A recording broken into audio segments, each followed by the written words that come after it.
न मन्त्रं नो यन्त्रं तदपि च न जाने स्तुतिमहो न चाह्वानं ध्यानं तदपि च न जाने स्तुतिकथाः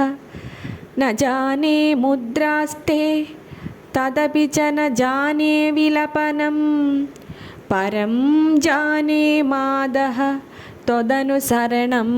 क्लेशहरणम् विधेरज्ञानेन द्रविणविरहेणालसतया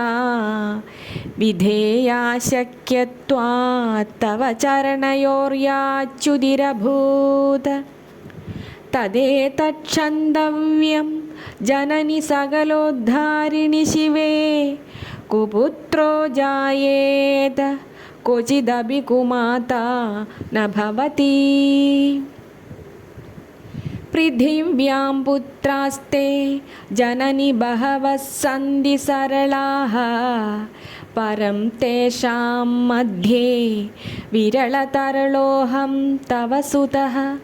मदीयोऽयं त्यागः समुचितमिदं नो तव शिवे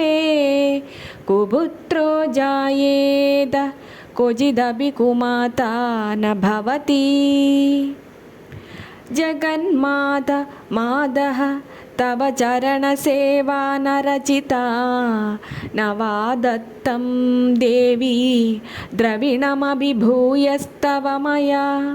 तथापि त्वं स्नेहं मयि निरुपमं यत् प्रकुरुषे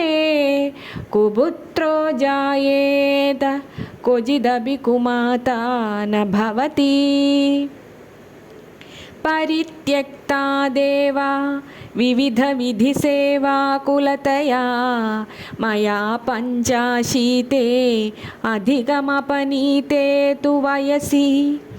इदानीं चेन्मातस्तव यदि कृपानापि भविता निरालम्बो लम्बोदरजननि कं यामि शरणम् शपाको जल्पाको भवति मधुपाकोपमगिरा निरातङ्गो रङ्गो विहरति चिरं कोटिकनकैः शपाको जल्पाको भवति मधुपाकोपमगिरा निरातङ्गो रङ्गो विहरति चिरं कोटिकनकैः तवापर्णे कर्णे विशदि मनुवर्णे फलमिदं जनः को जानीते जननि जपनीयं जपविधौ चिदाभस्मालेपो गरलमशनं दिक्पडधरो जडाधारी कण्ठे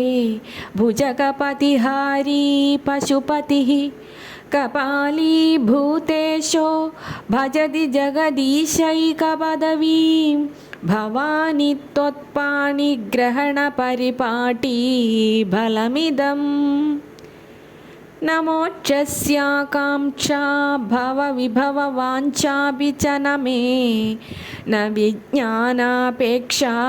शशिमुखि सुखेच्छापि न पुनः अधस्त्वां संयाचे जननि जननं यातु मम वै मृडानि रुद्राणि शिव शिव भवानीति जपतः नाराधितासि विधिना विविधोपचारैः किं रूक्षचिन्तनपरै न कृतावजोभिः श्यामे त्वमेव यदि किञ्चनम् अय्यनाथे धत्से कृपाम् उचितमम्ब परं तवैव आपत्सुमग्नस्मरणं त्वदीयं करोमि दुर्गे करुणार्णवेशि नैदच्चडत्वं मम भावयेधाः क्षुधातृषार्ता जननीं स्मरन्ति जगदम्ब विचित्रमत्र किं परिपूर्णा करुणास्ति चेन्मयी अपराधपरम्परावृतं न हि माता समुपेक्षते सुतम् मत्समः पातकी नास्ति पापघ्नी त्वत्समानहि एवं ज्ञात्वा महादेवी यथा योग्यं तथा कुरु।